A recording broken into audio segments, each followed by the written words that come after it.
بسم اللہ الرحمن الرحیم نحمدہ ونصلی علی رسولہ الکریم اما بعد۔ اولاد اللہ رب العزت کی بہت بڑی نعمت ہے، اور اس کی قدر وہ لوگ جانتے ہیں جنہیں یہ نعمت میسر نہیں، یا جنہیں اللہ رب العزت نے یہ نعمت عطا تو فرمائی ہے لیکن اس کے لیے انہیں لمبے عرصے تک انتظار کرنا پڑا، اور لمبے عرصے کے بعد انہیں یہ نعمت حاصل ہوئی۔ ایسا ہی ایک شخص تھا جسے اللہ رب العزت نے 20 سال کے بعد بیٹا عطا فرمایا۔ آپ اندازہ لگا سکتے ہیں کہ اس شخص کو اپنے بیٹے کے ساتھ کتنی محبت ہوگی، بہت زیادہ محبت تھی، بہت زیادہ اس کے ناز و نخرے برداشت کرتا تھا، اور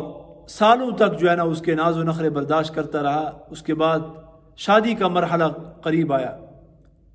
تو بڑے ارمانوں کے ساتھ اور بڑی دھوم دھام کے ساتھ اس کی شادی کی، اور دعوت ولیمہ میں جتنے بھی اس کے عزیز و اقارب تھے، دوست و احباب تھے، اڑوس پڑوس کے لوگ تھے، سب کو بلایا تو سارے لوگ اس میں شریک ہوئے، لیکن ان کا جو بالکل قریب کا پڑوسی تھا، جس کا دروازہ اس کے دروازے کے ساتھ بالکل ٹچ تھا، آمنے سامنے تھا، اس گھر سے جو ہے نا لوگ نہیں آئے، نہ باپ آیا نہ بیٹے آئے، کوئی بھی شریک نہیں ہوا، مگر ان کا جو سب سے چھوٹا بیٹا تھا وہ شریک ہوا، صرف کھانے میں شریک ہوا، اور وہ بھی واجبی سا اس نے کھانا کھایا، شرکت کی، اور جلدی جو ہے نا وہ واپس چلا گیا۔ یہ شخص نوٹ کر رہا ہے، آپ کو پتہ ہے کہ شادی اور غمی کے موقع پر ہر شخص دیکھتا ہے کہ میری شادی میں کون شریک ہو رہا ہے اور میری غمی میں کون شریک ہو رہا ہے۔ ہاں، یہ اہم مواقع ہوتے ہیں، دونوں موقع جو ہے نا بہت ہی اہم ہوتے ہیں۔ تو خاص کر بھی آپ کا کوئی پڑوسی ہو، آپ کا رشتہ دار ہو، تو اس کے اوپر تو خاص نظر ہوتی ہے کہ دیکھیں یہ ایسے موقع کے اوپر کیا کرتا ہے۔ تو بجائے اس کے کہ وہ خدمت میں شریک ہوتے اور استقبال میں شریک ہوتے، کوئی بھی شریک نہیں ہوا، صرف ایک ان کا جو چھوٹا بیٹا تھا وہ آیا، شریک ہوا واجبی سا، اور چلا گیا۔ تو اس کو جو ہے نا بڑا افسوس ہوا، اور دل میں کہا کہ یار یہ کیسے پڑوسی ہیں، اس طرح پڑوسی ہوتے ہیں، انسان پڑوسیوں کے ساتھ اس طرح کرتا ہے کہ شادی میں انسان شرکت نہ کرے۔ بہرحال ولیمے کی جو دعوت تھی وہ ختم ہو گئی، اس کے بعد بارات کا مرحلہ آیا، اور دلہن لانے کے لیے، بارات لانے کے لیے گاڑیاں تیار ہوئیں۔ تو جو پڑوس کے لوگ تھے ان کا یہ چھوٹا بیٹا پھر جو ہے نا وہ باہر آیا، اور دلہا کا جو باپ تھا اس کو کہتا ہے کہ بھائی ہماری گاڑی ہے، یہ خدمت کے لیے حاضر ہے، آپ کی خدمت کے لیے۔ لیکن اس نے جب دیکھا کہ یہ لوگ تو ولیمے میں شریک نہیں ہوئے، اور صرف جو ہے نا یہی ایک بیٹا، ان کا چھوٹا بیٹا آیا تھا، بڑے بیٹے کو بھی نہیں بھیج سکے، تو اس نے کہا کہ بھائی ہمیں تمہاری گاڑیوں کی ضرورت نہیں ہے، تم اپنا کام کرو۔ ہمیں اللہ رب العزت نے سب کچھ دیا، گاڑیوں کا انتظام بھی ہو گیا، سب کچھ ہو گیا، یہ چیزیں کرنے کی ضرورت نہیں ہے۔ تو وہ بیچارہ چلا گیا واپس۔ تو بارات بھی لے آئے، دلہن کو بھی لے آئے، سارا مرحلہ یہ مکمل ہو گیا۔ تو جب یہ شخص تمام مراحل سے فارغ ہونے کے بعد گھر جانے لگا تو اسے کچھ محسوس ہوا اپنے پڑوسیوں کے گھر میں کہ یار ایسا لگتا ہے جیسے یہاں پر کوئی واقعہ ہوا ہے، ان کے ہاں کچھ واقعہ ہوا ہے۔ تو کیا دیکھتے ہیں کہ تھوڑی دیر کے بعد ان کے جو پڑوسی کا گھر تھا اس سے ایک میت باہر آتی ہے۔ تو یہ اس کے بڑے بیٹے سے پوچھتا ہے کہ یہ کس کی میت ہے؟ وہ کہتا ہے یہ میرے ابا جان کی میت ہے، اور یہ آج ہی ظہر کے ٹائم میں فوت ہوئے ہیں۔ لیکن جب ان کو محسوس ہوا کہ شاید میرے مرنے کا وقت قریب آ گیا ہے اور شاید میں دنیا سے چلا جاؤں، تو اس نے ہمیں وصیت کی تھی کہ بیٹا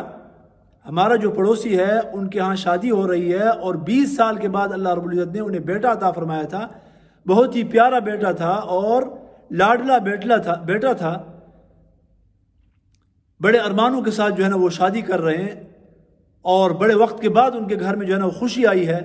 لہذا آپ لوگوں نے، اگر میرا انتقال ہو جاتا ہے تو آپ لوگوں نے شور شرابہ بالکل نہیں کرنا، اور میری میت کو اور جنازے کو تب تک گھر سے نہیں نکالنا جب تک کہ یہ لوگ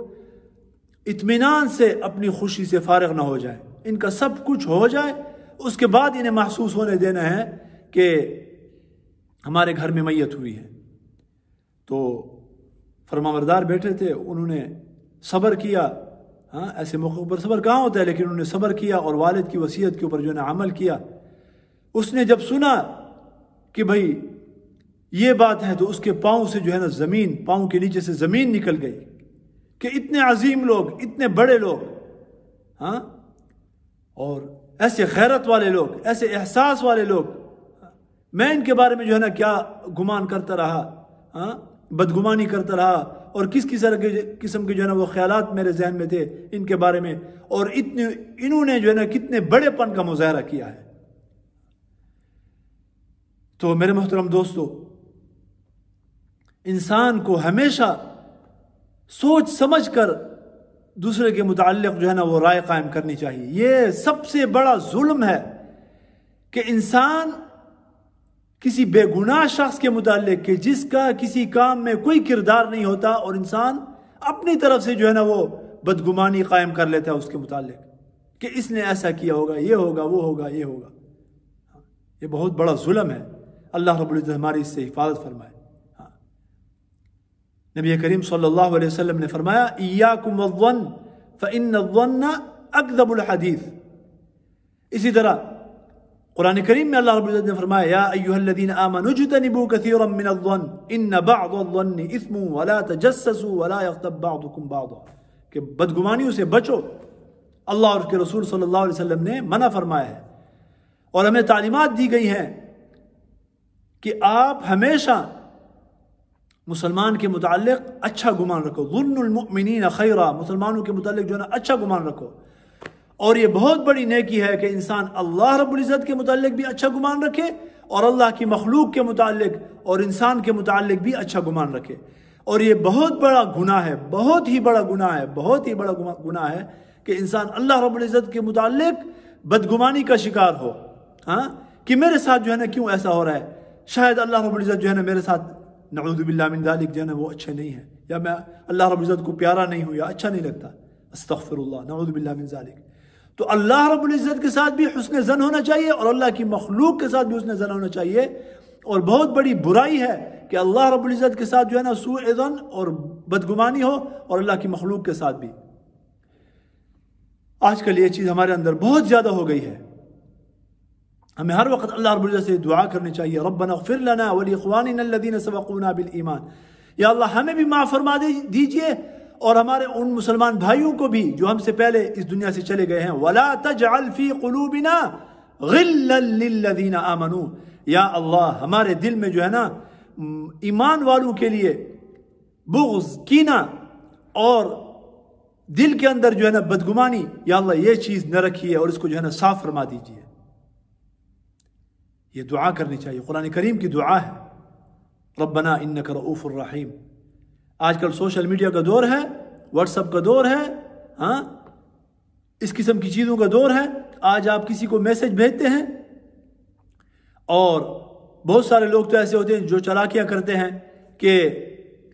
میسج آپ کا پڑھ لیتے ہیں لیکن اگلوں کی محسوس نہیں ہوتا، ان کی بھی مجبوریاں ہوتی ہیں، اگلے کو محسوس نہیں ہوتا، بلو ٹک جو ہے نا وہ ڈبل ٹک نہیں نظر آتا۔ لیکن بعض لوگوں کو آپ میسج بھیجتے ہیں اور ادھر بلو ٹک بھی ہو جاتا ہے، ڈبل ٹک بھی ہو جاتا ہے، اور صاف لگ رہا ہوتا ہے کہ میسج جو ہے نا وہ ریڈ ہو گیا ہے، اس نے پڑھ لیا ہے، اس نے سن لیا ہے، ہاں، لیکن وہ فوری طور پر جب جواب نہیں دیتا تو بدگمانیاں دل میں جنم لیتی ہیں کہ یار کیا بات ہے، شاید اس کی میرے ساتھ دشمنی ہے، شاید یہ جو ہے نا مجھے اچھا نہیں سمجھتا، یا یہ متکبر ہے، یا کیا قسم قسم کی بدگمانیاں جو ہے نا وہ قائم کر لیتا ہے انسان۔ ہاں، انسان یہ نہیں سوچتا کہ ٹھیک ہے اس نے میسج جو ہے نا وہ پڑھ لیا ہوگا یا جو ہے سن لیا ہوگا، ہاں، لیکن موقع ایسا نہیں ہوگا کہ وہ مجھے جواب دے سکے۔ ہو سکتا ہے وہ ایسی جگہ پر ہو کہ مصروف ہو کسی ایسے کام میں کہ وہ اس کو نہیں چھوڑ سکتا ہو درمیان میں۔ یا کسی اس کے بچے نے جو ہے نا وہ کر لیا ہو، کھول لیا ہو، یا یہ کہ وہ تسلی کے ساتھ جو ہے نا آپ کو جو ہے نا وہ جواب دینا چاہتا ہو بعد میں، نہیں، فوراً جو ہے نا بدگمانیاں۔ اور پھر یہ کہ کبھی جو ہے نا انسان کہتا ہے کہ میں ابھی میسج کا جواب نہیں دے سکتا، بعد میں دوں گا، بعد میں انسان کے ذہن سے نکل جاتا ہے۔ تو بہت سارے ایسے لوگ ہوتے ہیں کہ بس دوبارہ پھر جو ہے نا میسج بھی نہیں کیا کہ یار اس نے تو میرے میسج کا جواب ہی نہیں دیا، اتنا متکبر آدمی ہے، جاؤ، وہ اس طرح کرتا ہے تو میں نے پھر میں کہاں سے جو ہے نا اس کے گھر سے کھاتا ہوں، میں بھی اس کو نہیں کرتا۔ تو بدگمانیاں پیدا ہوتی ہیں، تعلقات خراب ہو جاتے ہیں، اور جو ہے نا پھر قطع کلامی تک جو ہے نا وہ نوبت آ جاتی ہے۔ تو ایسا نہیں کرنا چاہیے میرے محترم دوستو، خاص کر اس دور میں اپنے مسلمان بھائیوں کے متعلق ہمیشہ انسان حسن ظن رکھے، اچھا گمان رکھے اور تعویل تلاش کرے، کہ یار اس نے اگر مجھے جواب نہیں دیا تو ضرور جو ہے نا وہ کسی ایسے کام میں مصروف ہوگا کہ وہ مجھے جواب نہیں دے سکا ہوگا،